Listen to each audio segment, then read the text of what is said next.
सबको जय मसीह की।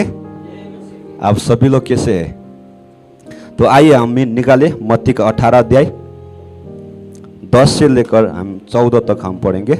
Matthew chapter 18 verse 10 onwards to 14। 10 में ऐसा लिखा है, देखो तुम इन छोटे में से किसी को भी तुच्छ न जानना, क्योंकि मैं तुमसे कहता हूँ कि स्वर्ग में उनके दूत मेरे स्वर्गीय पिता का मुँह सदा देखता है, क्योंकि मनुष्य के पुत्र खोए हुए को बचाने आया है। तब तुम क्या सोचते हो, यदि किसी मनुष्य की 100 भेड़ है और उसमें से एक भटक जाए, तो क्या वो 99 को छोड़कर और पहाड़ियों पर जाकर उन भटके हुए को ना ढूंढेगा? और यदि ऐसा हो कि उसके पास तो पाए, तो मैं तुमसे सच कहता हूँ कि वो 99 भेड़ के लिए जो भटके नहीं थे इतना आनंद नहीं करेगा जितना वो उस भेड़ के लिए करेगा। ऐसा ही तुम्हारे पिता की जो स्वर्ग में है, इन इच्छा नहीं कि छोटे में से एक भी नष्ट हो। आमीन। यहाँ पर हम एक दृष्टांत देखते हैं जो यीशु मसीह ने प्रचार किया है। और ये पंक्ति को आप लूका के 15 अध्याय में भी देख सकते हैं, 3 से लेकर 7 में भी वही पॉइंट, यही दृष्टांत को यीशु मसीह ने वहाँ पर भी लिखा है। एक ही लिखा है, लेकिन लिखने में थोड़ा अलग अलग आपको लगता है। यहाँ पर मत्ती ने लिख रहा है और उधर लूका ने लिखा था, तो उसमें थोड़ा फर्क है। यहाँ पर मेरे को बहुत अच्छा लगा कि छोटे बात में ना तुम तुच्छ मत ठानो, या कभी कभी हम छोटे चीज़ को क्या करता है, छोड़ देते हैं। जब मैं प्रार्थना करता हूँ, वो मैं सोच रहा था कि कभी कभी हम लोग क्या है, बड़ा चीज़ को हम चमत्कार को हम ढूंढते हैं, लेकिन परमेश्वर हमारे जीवन में बहुत अद्भुत काम कर रहा है जो हम न्याय नहीं मीन्स हम उसको देख नहीं पा रहे ना। तो हमको वो देखने के लिए सामर्थ्य दीजिए परमेश्वर, ताकि उससे भी मैं क्या करूं, आनंद हो सकूं। भलाई सभी के जीवन में वो बड़ा चमत्कार नहीं होगा, सभी के जीवन में वो बड़ा आश्चर्य काम नहीं होगा, लेकिन सभी के जीवन में थोड़ा बहुत तो होता है परमेश्वर का काम ना। वो हमको गिनने के लिए से कभी कभी जब हम स्टोरी सुनते हैं या टेस्टिमनी सुनते हैं कि परमेश्वर का लोग कितना अद्भुत काम कर रहा है, उसके इतना परमेश्वर आशीष कर रहा है, हमको भी वैसा बनने का जरूरत होता था। जब मैं भी छोटे में थे, जब मैं गांव में थे और बहुत सारा बाहर का लोग आते थे प्रचार करने के लिए या घूमने के लिए या तो मिशन के लिए आते थे, और वो शेयर करता था कि परमेश्वर मुझको ऐसा आशीष दिया, बातें किया ना, मैं अभी यहाँ पर हूँ, प्रचार कर रहा हूँ आपके बीच में, मैं किधर किधर जाने का है। मेरे को उस समय एक प्रकार का लालसा आ गया ना, मैं भी एक दिन बड़ा आदमी बनेगा ना, आपके साथ में शेयर करेगा। लेकिन मैं उतना नहीं बन सकता हूँ जो वो उसने किया है, लेकिन जितना भी परमेश्वर मुझको दिया है वो मेरे लिए काफ़ी है ना।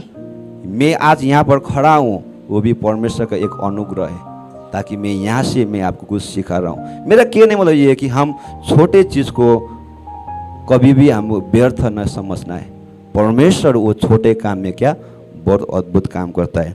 और यहाँ पर जब भी मैं जब पढ़ता हूँ, ये दृष्टांत जब भी मैं पढ़ता हूँ, मेरे को एक प्रकार से अद्भुत लगता है ना। मेरे पास कितना है, 100 भेड़ है, अगर एक को भी गुम हो गया, मेरे को क्या कहता हूँ मैं, हमारा नेचर है क्या है, छोड़ दे एक को, तो मेरे पास क्या है, उससे भी ज़्यादा है, 99 है ना। एक तो गुम होने से भी क्या है, छोड़ देना ना। जब भी मैं गांव में था तो मेरा गांव में दोस्त लोग क्या है, बकरी चराने के लिए जंगल में जाते थे, और मेरे को बहुत इच्छा था जाने के लिए। मेरा मम्मी पापा नहीं देते थे जाने के लिए, क्योंकि मेरे पास में था ही नहीं वो भेड़ या बकरी। तो मेरे को बहुत जिद किया मेरे पिताजी को, तो उसने एक लेके आया, एक क्या बोलता बकरी और उसका दो बच्चा, वो लेकर मैं चला गया दोस्त के साथ। जब मैं सोच रहा था कि जब मैं जाऊंगा उधर दोस्त के साथ मस्ती करूंगा, एक काम भी रहेगा और दूसरा घूमने के लिए मिलेगा। लेकिन जब मैं ये चराने के लिए गया, तो मैं वहाँ पर एक देखा कि जब क्या बोलते हैं अलग अलग का क्या बोलते हैं भेड़ इकट्ठा होता है, तो क्या होता है, जूझता है ना, क्या लड़ाई करता है, उसको संभालना पड़ता है या हम देखते हैं कि और क्या है, और मेरा बकरी घूम रहा है, इधर उधर घूम रहा है, जंगल में जा रहा है, तो मैं सोच रहा था कि वो नहीं हो रहा है कि मैं घूमने के लिए जाऊंगा, तो दोस्त के साथ मस्ती करूंगा, क्योंकि वो लोग बात करता था जब मैं जाऊंगा हम लोग क्या जाएंगे, ये करेंगे वो करेंगे, तो मेरा वो इच्छा था बीच में, लेकिन वहाँ जाके वो नहीं हुआ। तो मेरा कहना क्या है कि एक प्रकार से मेरा इच्छा था, लेकिन मैं वो इच्छा को मैं पूरा नहीं कर पा रहा है ना।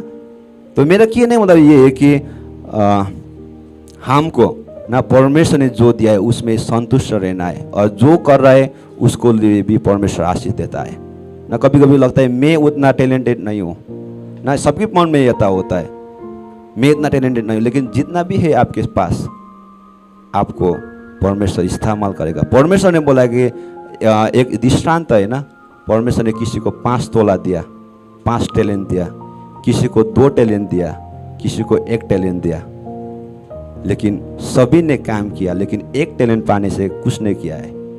तो मेरा कहना है मतलब अगर हमारे पास भी 1 टैलेंट भी है, इसको इस्तेमाल करना ज़रूरी है, इस्तेमाल करना ज़रूरी है। पास्टर सेलर ने एक बार मैसेज बोला था कि जो भी एक मशीन है अगर उसको यूज़ नहीं करेगा तो जितना भी अच्छा मशीन हो से वो बिगड़ जाएगा, उसको रस्ट लगता है। अगर मेरे पास एक बड़ा स्कूटी है, अगर मैं उसको नहीं चलाएगा तो वो एक दिन खराब हो जाएगा। कहने का मतलब यदि हमारे पास 1 टैलेंट भी है जो परमेश्वर ने हमको दिया, उसको इस्तेमाल करेंगे तो उसमें परमेश्वर और हमको क्या करेगा, देगा। अगर जिसको नहीं करता है वो टैलेंट, उसको क्या करेगा, परमेश्वर छीन लेगा। मेरा कहना मतलब ये है कि जो भी परमेश्वर हमको टैलेंट दिया है, 1, 5 या 2, हमको इस्तेमाल करना जरूरी है। जब हम इस्तेमाल करेंगे परमेश्वर हमको आशीष देता है। तो यहाँ पर हम देखते हैं कि परमेश्वर यीशु मसीह बता देता है कि जो भटके हुए थे उसको लेने गया। तो मैं एक सोच रहा था कि भेड़ के ऊपर ना एक मैंने सर्च किया है, अगर पास्टर बिनु भी शेयर किया ये बात में, अगर एक कुत्ता या बकरी हो, जो भी जानवर हो, अगर भटकता है वो डायरेक्ट घर आता है, रात होने से वो घर आता है। लेकिन भेड़ ऐसा नहीं है, वो उधर ही घूमता रहता है। उसको एक दृष्टि क्या बोलता है, रास्ता दिखाने वाला जरूरी है, वो फॉलो करता है। लेकिन जो भी अलग जानवर है वो खुद भी आ सकता है ना, गाय हो और क्या बोलते हैं भैंस हो, कुत्ता हो, जो भी जानवर हो क्या आता है, घर में आता है, जो घर में रहता है भटकने से भी। लेकिन क्या है, भेड़ भटकने से कभी भी वो वापस नहीं आता है, तो उसको ढूंढने के लिए जाना पड़ता है। तो यीशु मसीह बोलता है कि मैं मनुष्य को पुत्र को, जो खोए हुए को ढूंढने के लिए आया हूँ। और जो क्या है, जो खोए हुए और नाश होने को बचाने आया। पहले क्या, उसको ढूंढने के लिए आया। यीशु मसीह संसार में आने का मकसद ये कि हम लोग भी भेड़ के समान थे, हम लोग भी परमेश्वर के पास जाने के लिए सोच रहा था, लेकिन हमको रास्ता नहीं मिला था। लेकिन यीशु मसीह आया आप और मुझको ढूंढने के लिए, और उसको हमको पाया। तो इसलिए आज आप और मैं यहाँ पर हूँ ना। यीशु मसीह पहले ढूंढता है पापियों से या भेड़ से ढूंढता है, और उसको बचा के वो लेके आता है, घर पे लेके आता है। तो कहने मतलब ये है कि अभी भी परमेश्वर ढूंढ रहा है जो अभी भी भटके हुए हैं। अभी यीशु मसीह डायरेक्ट तो नहीं आ सकता है, लेकिन आप और मेरे को परमेश्वर ने वो नियुक्त किया है कि ताकि हम उसको जो भटके हुए हैं उसको क्या करके वो ढूंढ कर लेके आने का आप और मेरा वो कमीशन दिया है परमेश्वर ने, ताकि उसको भी वो 99 भेड़ में शामिल हो सके ना। वो चीज, और जब वो मिलता है वो क्या करता है, स्वर्ग में आनंद करता है। जब एक भेड़ को मिलता है, जब एक पापी पश्चाताप करता है, तो 99 से भी वो बढ़कर 1 का होता है ना। जब हम देखते हैं लूका का 15 अध्याय में देखते हैं कि 2 पुत्र के बारे में देखते हैं। एक पुत्र घर छोड़कर चला गया, एक पुत्र क्या है, घर पे रहा। लेकिन दोनों पुत्र पिता का मन को क्या समझ नहीं पा रहा है।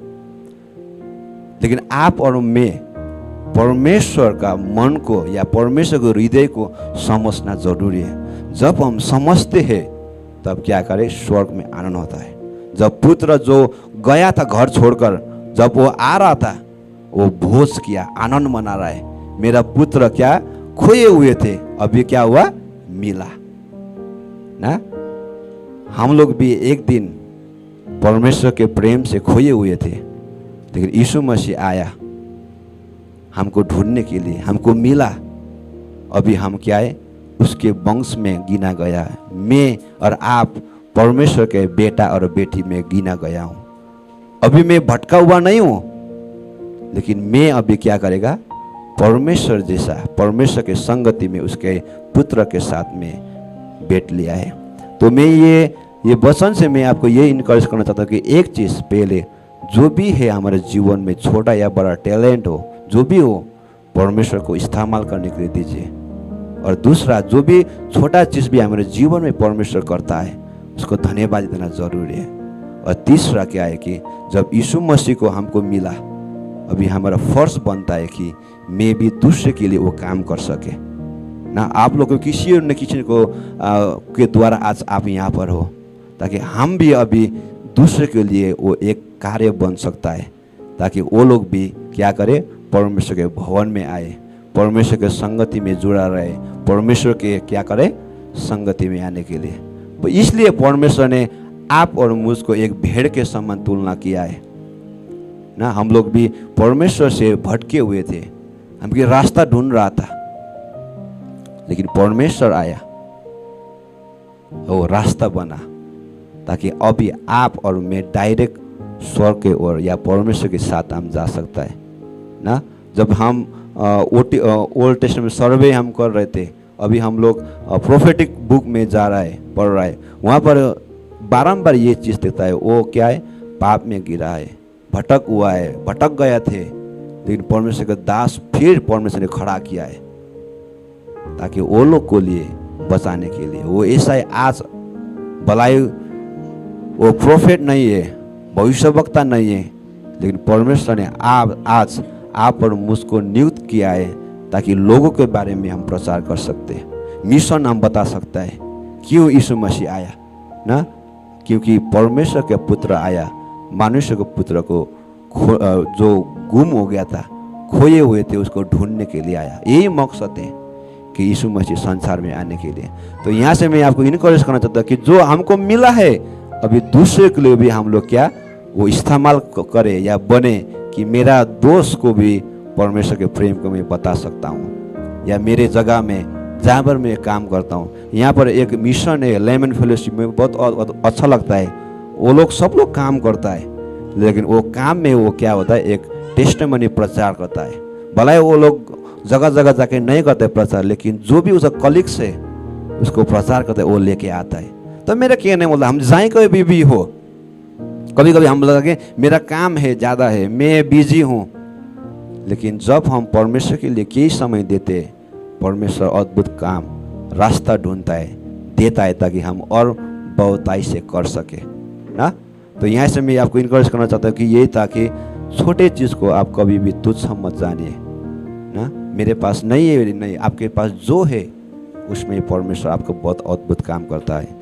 और लास्ट में ये कि परमेश्वर आपको और मुझको ढूंढा है, किसी और के द्वारा आज आपका और मेरा टर्न है कि हम दूसरे के लिए भी वो बन सके।